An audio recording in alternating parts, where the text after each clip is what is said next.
What's up, everybody? It's the Digital World Podcast.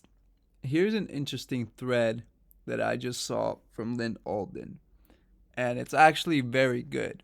So I'm going to go through it, and hopefully it brings you some insight, because I thought it did for me. So, this is what it says. As a data point, apartment rents in my area are up 25% during the past 2.5 years. Also, I just want to add to that things are now going up like 8% as CPI states. Things are going up 50%, 100%. Some things have even tripled or quadrupled in price. And it's getting worse, but wages are definitely not keeping up with it. So, anyways, so her rent has gone up 25% in her area the past 2.5 years.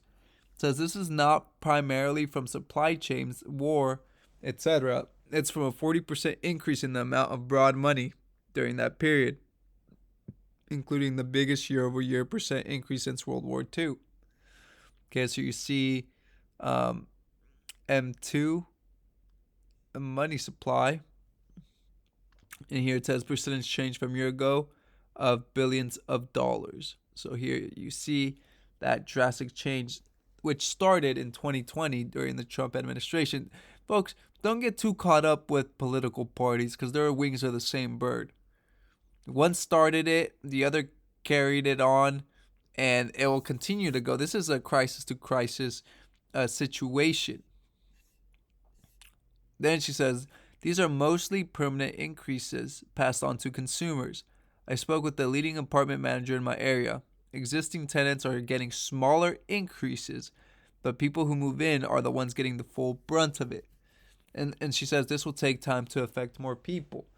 So, and this is very true. I know someone who was paying $600, and they try to increase her rent to 900, but 900 was what they're gonna ask of the new people moving in. That's a 50% increase, which is massive. When you're paying 600 and now they're asking you to pay 900, that is a large sum of money.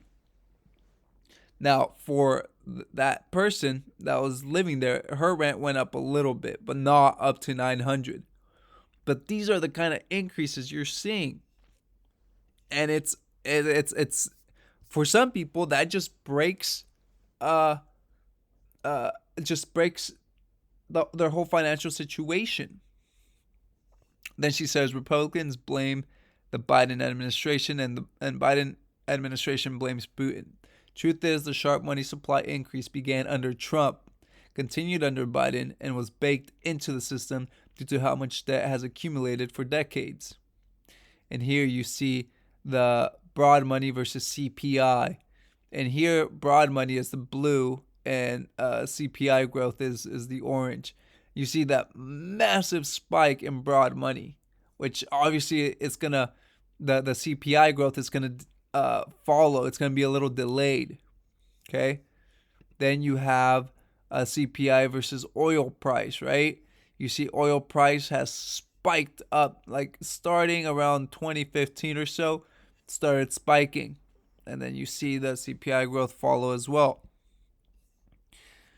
She says commodity capex cycles and war contribute to that as well. As for supply chains, the shocking thing is not how inflationary they are, um, but instead, it's shocking how disinflationary they were for the past 25 years as we shipped manufacturing overseas. That part was the anomaly. So she's saying, so as for supply chain, she says how inflationary, not how inflationary they are now, but what's shocking is how um, disinflationary they were for the past 25 years. Okay, so that makes sense. Whenever debt slash GDP historically gets this high, it gets partially inflated away. Rather than defaulting on the debt, they increase the money supply and nominal GDP while holding interest rates below inflation levels. Okay, and that's how you kind of minimize the debt. If you inflate away, that debt is worth less. And here she shows a chart. You can't see it accurately, but it's U.S. debt as a percentage of GDP, and a century of U.S. monetary and fiscal policy. Okay, so great information. But folks, like I said, this is a crisis to crisis situation from here on out. The next thing will be ushered in, whether it's worse than the current thing we're going through or not. But they're going to need an excuse to keep printing away. And I do believe that we're going to see new highs for this market. People are being crushed at the moment. And whatever hedge assets they had are going to be liquidated in order to, pay off whatever it is that they need: food, shelter, water, bills, etc. Right? And after the max pain period has happened, then you're gonna see the market rip, and I think that's a very likely scenario. So just keep watching, keep studying, keep preparing, because that's all you can do at this point. We're at the crossroads. We're way beyond the crossroads. We're in the preludes of what's coming, the end game.